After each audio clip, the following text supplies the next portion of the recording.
Bagamat sa Pebrero 6 pa ngayong taon, magtatapos at pwede nang maghain ng impeachment complaint laban po kay VP Sara Duterte. Ngayon pa lamang ay marami na po ang nagsasabi at ito ho'y mga mambabatas mula po sa administrasyon, kongresista at senador, ang nagpaparamdam na tila mahihirapang lumusot sa ngayon. Ito pong kasong impeachment laban po kay VP Sara Duterte. So ito'y hindi magiging madali katulad ho noong 19th Congress. 'Di ba? Noong isang taon na kung saan ay mabilis na nakakuha ng pirma diyan po sa mababang kapulungan ng Kongreso ng mayorya, may sa 200 at agad na naidiretso diyan po sa Senado. Pero sabi po ngayon ng ilang mababatas, ito mami, paririnig natin, ay ito mga kilalang kaalyado ho mismo ni Pangulong Marcos Jr. nasa administrasyon, nagsasabi na mukhang mahihirapan ng lumusot yan, mga kababayan. So, bagamat may binabanggit ho, ito pong si Senate President Tito Soto, na ang sabi niya, pag nakarating po agad yan sa Senado, ay agad po nilang aaksyonan. Pero dito ho, katulad na lang ho itong kilala niyo naman siguro, itong si Congressman Joel Chua, diyan po sa lungsod ng Maynila. May binabanggit ho siya na mukhang mahirapan ho ngayon na makalusot dahil sa yung kanyang pananaw, pakiramdam, hindi po gano'n na kainit ang gagawing suporta dito po sa impeachment ng mga kongresista. At sa Senado ay gayon din ho, mga kababayan, si Senator Wing Gatchalian na nasa administrasyon, ganoon din po ang kanyang pananaw, mukhang mahihirapan at dahil ngayon napakarami rin po ang mga senador na nasa oposisyon o mga kaalyado ng mga Duterte. So ito ho, pakinggan ho muna natin, ito pong si Congressman Joel Chua ng lungsod ng Manila, na kung saan talagang isa po ito sa mga kritiko at nanguna sa nakaraang taon na pagsusulong sa impeachment laban po kay VP Sara Duterte at di ba siya rin po yung kasama po sa nanguna yung TRICOM, Quadcom na yan at nag-imbestiga sa sinasabing confidential funds ng Vice Presidente. At lahat po sila talagang iginigit na dapat na ma-impeach ang Pangulo. Kaya nga yung kanilang committee report ay isinabmit pa ho yan sa ombudsman. At para maging basihan din, dagdag na basihan para sa impeachment ni VP Sara Duterte. Pero ngayon, nagbago na po. Nag-iba na ho ang tono at tila ihip ng hangin diyan po sa mababang kapulungan ng Kongreso. Kasi hindi mo sasabihin na, buti sana kung nasa oposisyon ho itong si Congressman Chua. Pwede nating baliwalain na siyempre nasa oposisyon, pero nasa administrasyon po siya. Ito, pakinggan ho natin. Ito hong pahayag ni Congressman Joel Chua ng lungsod ng Manila na nagsasabi na mukhang malabo ho ngayon at mahihirapan ng makalusot o makausad na mabilis ito pong impeachment complaint laban po kay VP Sara Duterte. Kung tatanungin ninyo, another battle po na i-hurdle po natin. At siyempre, kailangan let us be realistic. Lahat ng mga congressman ngayon nakatingin na rin sa 2028. So, with that, hindi na, tsaka pangalawa, iba na rin po yung komposisyon ng House ngayon. Kaya with that, titignan natin, it's going to be a tough challenge. Talaga? So, pati yan, kung nakikita din ninyo na kung sakasakali man na magkaroon ng impeachment laban sa Vice Presidente, it is not going to be as smooth sailing as the one filed last year. Kasi po, iba na po yung komposisyon ng House ngayon. Kami po dito makikita po natin, iba-iba ang pananaw. Plus, siyempre, let us all admit, politika po to. 2028 na po, national election na po yan. So marami na rin po ang nakatingin dyan. Pero sa basa mo ba, mukhang may mayorya pa rin naman ay suportado ang presidente o mayorya na ngayon ang kiling nandun na sa vice presidente? Kung titignan naman po natin ngayon, yung sa House leadership, masasabi naman po natin yung mayorya na ang kiling po ay nasa presidente pa rin. Dahil ang ating pong speaker ay kasama po dito sa Solid North at ang ating pong majority floor leader ay si Congressman Sandro. So kung ang makikita po natin, nasa presidente pa rin. But at the end of the day, makikita rin ninyo na marami din na mga miyembro ngayon ang very vocal at bumabatikos. So dito makikita na rin po natin na dito talaga kumbaga yung decolor at saka yung kumbaga sa damit yung decolor at saka yung mga Puti. maghihiwa-hiwalay na po ngayon. Ako magkakaalaman tayo this year kung anong kulay mo. Tama po. Naku po, exciting times ahead. Sa mga political observers, this year is going to be very exciting sa larangan ng politika sa Pilipinas, Congressman. Kasi yung magiging resulta po, yung magiging boto po ngayon, tingin ko magiging yan magiging basihan ng pagkiling kung kanino sila sa 2028. Yan po ang pahayag ni Congressman Joel Chua ng Lungsod ng Maynila na kung saan ay isa po sa talagang malaking personalidad sa hanay po ng administrasyon diyan po sa mababang kapulungan ng Kongreso. At isa po yan na sabihin natin na sa mga kritiko ng Vice Presidente at nanguna sa nakarang impeachment, di po ba? So yun ho mga kababayan at nag-imbestiga ho yan sa confidential fund. So napakarami ho at malaking papel. Pero ngayon ho, biglang sinasabi na ho ni Congressman Chua na mukhang mahihirapan na po ngayong umusad ito pong impeachment laban po kay VP Sara Duterte. At siyempre, isa rin po sa ikinokonsidera, alam naman ho natin na yung lahat po ng mga politiko, lalo na yung mga magagaling na politiko, nakatuon po yan sa 2028 elections. So, lahat ng kongresista, 3 years lang naman ang kanilang termino. So, sa 2028 ay sila po ay muling kakandidato. Alam niyo naman ho, nakaraan, di ba, yung mga pumirma sa impeachment, marami hong natalo ng mga kongresista, mga kababayan, sa kanilang mga lugar. At parang kakaunti lang ho ang lumusot at napakahigpit pa ng laban. Isa ho dyan.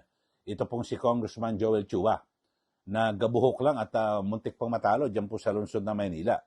Dahil sa ganun talaga mga kababayan. So marami ho mga yung mga hindi nakalusot, yung mga pumirma dito po sa impeachment laban po kay VP Sara Duterte. So yun po ngayon ang sinasabi, sa panig ho yan ang mababang kapulungan ng Kongreso kasi alam nyo, yung impeachment ay kinakailangan magsimula dyan po sa House of Representatives. At bago yan umaksyon, kasi sila ho ang magdidetermine kung yan ba ay may sapat na basihan, may laman, at talagang tama ba yung kaso. Tapos, sa kanila ipapasa yan doon po sa Senado na siyang maglilitis at maghahatol sa isang impeachable officer. So, yun po ang sistema. So, kasi noong July 25, 2025 ay, di ba, nagdesisyon po ang Supreme Court na ang impeachment complaint laban po kay Vice President Sara Duterte ay diniklara pong unconstitutional. At dahil dyan ay umiral na po yung 1-year rule at kung saan, yun ho, February 6, ngayon ay pwede na ho, na after February 6, pwede na ho mag-file. So kaya nga hindi natuloy yung paglilitis, di po ba? Nagdesisyon ng Supreme Court na unconstitutional yung nasabing impeachment. So, yun ho, pag ganyan, ngayon, nagpaparamdam na ho yung mga mismong kongresista mula po sa administrasyon, maging si Congressman Benny Abante, di po ba? Na nagpahayag na mukhang matamlay yung mga kongresista sa panibagong impeachment laban po kay VP Sara Duterte. So, yung mga ganyan ho, sinyalis na ho ito. Kaya naman, aasahan ho natin na mukhang malabo na po, hindi na uusad yan. Kasi yung mga politiko, talagang magugulang ang mga yan. Mga kababayan, talagang yung kanilang pansariling intereso, mawalang galang na po, pero talagang karamihan po, pansariling interest na po yung kanilang iniisip. Hindi ho dahil sa gustong papanagutin ang Vice Presidente o gustong i-absuelto, hindi po. Aking pananaw ho mga kababayan para sa kanilang pansariling interest, yung kanilang kapakanan, yung kanilang kinabukasan sa larangan po ng politika. Yun ho. So dumako naman ho tayo sa Senado. mga kababayan. At ito, mismong si Senator Win Gatchalian ang binabanggit. Kasi may mga sinasabi, nako di ba sabi po ni Senator Tito Soto na kung saan ay kapag ibinigay raw po ng House of Representatives sa Senado, ito hong impeachment, maging laban ho kay PBBM at kay BP Sara, sabi ho ay forthwith talagang kung ano raw po yung kasi dati parang na-dribble sinasabi at hindi agad nag-umpisa ang trial, di ba? Sa panahon ni dating Senate President Chis Escudero. Pero sabi po ni Soto, kapag natanggap daw kaagad nila yung articles of impeachment, agaran daw agad yung pagkuproseso, ire-refer kaagad sa Committee on Rules at tatalakayin yung mga patakaran, tapos ibabalik sa plenaryo, so magtatakda na po kaagad ng schedule para sa presentasyon ng prosecution at tugon ng depensa na maaari nang humantong sa paglilitis. So, mabilisan daw po. Pagkabigay ng articles of impeachment, gagalaw kaagad ang Senado. Wala na raw po silang sasayangin. Sabi po yan ni Senate President Tito Soto. Pero, ito naman, sinasabi ho ni Senator Win Gatchalian, yung kasi, di ba sabi, mas madali ngayon. Ang tanong, sabi niya, mali. Ang kanyang pananaw ay baliktad. So, mas mahihirapan po ngayon na makalusot ito hong impeachment complaint laban po kay BP Sara Duterte. Dahil lalo lang po sa komposisyon ngayon na ibig sabihin nasa oposisyon o kaalyado ng mga Duterte, talagang mukhang mahihirapan kasi sa mga nakaraan ay di ba kung yung po matatandaan mga kasama, yung opposition noon, dalawa lang ho di ba? Coco Pimentel at Risa Ontiveros. Talagang kadalasan ho, laging supermajority po di ba? Halimbawa, pag sa Senado, pag nagkaroon po ng Senate President, kadalasan ho ay yung normal, supermajority. Pero ngayon ho mga kababayan, mukhang nag-iba po ang di ba? Ang komposisyon diyan po sa Senado. Sabi ho ni Senator Win Gatchalian, di ba? Ito, pakinggan ho natin yung kanyang paliwanag. Ito ho, si Senator Win Gatchalian na mula po sa administrasyon. Mas madali ngayon kung sakasakali na gagalaw yung impeachment against the Vice President, ha? Well, ako, I have a different view on that, no? Because yung 19th Congress and the 20th Congress are worlds apart, in my opinion, both in the lower house and the upper chamber. Here in the upper chamber, nakita naman natin mas marami na ang kaalyado ng the Duterte bloc or yung PDP bloc as compared to the 19th Congress. So yan alone malaking change na dito sa Senado. Even in the lower house, iba yung 19th Congress ay when they filed that impeachment case, I know marami silang, aside from the 1/3 na kailangan nila, umabot pa to mga 200 plus signatures. Yes. No? So more than 2/3 ng mga congressman ang pumirma. That political scenario might be different now kasi marami ng pagbabago. No? One of which is the flood control issue. Malaking pagbabago yan. At of course, people are looking at the 2028 already. Mga politicians, alam mo yan, nag-iisip yan ng malayo. No? So, I'm sure they're thinking of 2028 and what will happen after 2028. With that mentality in mind, iba rin ang pag-iisip nila pagdating sa impeachment. Yan po ang pahayag ni Senator Win Gatchalian na kung saan talagang di ba? Totoo naman na masyadong manipis po. Konting kibot lang ho mga kababayan, pwedeng magbago po ang liderato diyan po sa Senado. At siyempre kapag halimbawa umakyat na po yung articles of impeachment laban po kay BP Sara Duterte, magiging, ako yung bilang ko magiging mayorya na talagang hindi po papabor diyan po sa impeachment, di po ba? Sa ngayon ho mga kababayan ay marami ho, 8 di ba? 8 ang ang nasa sa oposisyon o kaalyado ng mga Duterte. At siyempre, isa dyan si Senator Marcoleta. Siyempre, di ba, Alan Cayetano, si Senator Jingo Estrada, Bato de la Rosa, Bongo, Robin Padilla, Amy Marcos, di po ba? At sino pa ba yung isa nakalibutan ko? So, yun ho mga kababayan. At di ba, talagang manipiso, walo sila. Tapos, Joel Villanueva at si Escudero, siyam pala. Siyam. Si Escudero. So, ulitin natin Kay Alan Peter Cayetano, Jingo Estrada, Chis Escudero, Joel Villanueva, Bato de la Rosa, Robin Padilla, Amy Marcos, at Marcoleta. Yun ho, 8. So, manipis ho yan. Tapos, yung nasa majority ho mga kababayan, yung kapatid ni Senator Alan Peter Cayetano, si Pia Cayetano, siyempre, ano sa tingin nyo? Hindi yan susunod sa kanyang kapatid? Si Senator Pia. Bawas na ng isa sa administrasyon. Tapos yung magkapatid na Villar ho mga kababayan, si Camille Villar, alam nyo naman ho. Yan po ay talagang inendorso po yan, tinulungan ni VP Sara Duterte noong nakarang eleksyon. Kaya nakalusot din po, no? Malaking tulong din po. Tapos si Mark Villar, na naging cabinet secretary sa ilalim po ng Duterte administration.